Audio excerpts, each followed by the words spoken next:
Strong Toyota, leading the way every day. And strong Toyota, symbols of trust. 24-year-old Carl Gargarita of Santa Rita was charged in Superior Court Saturday afternoon with attempted murder and aggravated assault in the death of 33-year-old Anthony Girolao, a Filipino man who lived on Nimitz Hill in Pidi. The initial complaint was filed before Girolao died, and Gargarita is likely to face more serious charges now.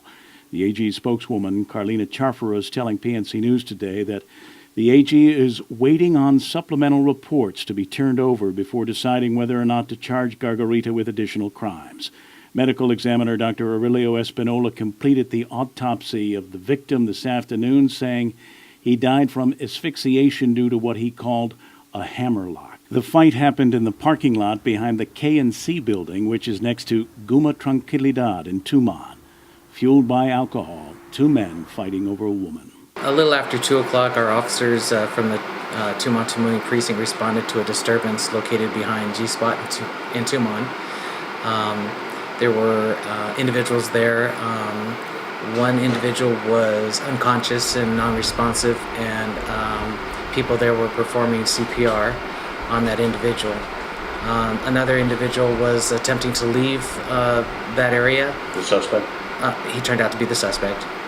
And then the female of the victim. The female was Irene Girolao, the wife of the victim. The magistrate's report says that Gargarita had previously had a romantic relationship with Irene Girolao.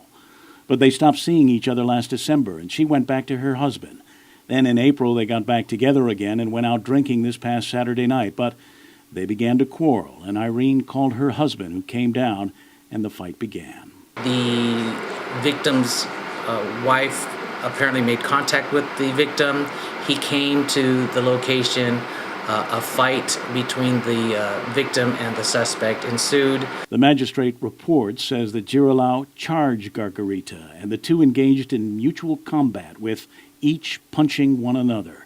Gargarita told police he applied what he called a rear naked chokehold on Girolao for about a minute, and then let go after he felt Girolao black out. Medics transported the victim to GMH when they were conducting CPR as well on the way to GMH. He was placed in critical condition and passed away early Saturday morning at about 11:55. Kevin Kerrigan, PNC News.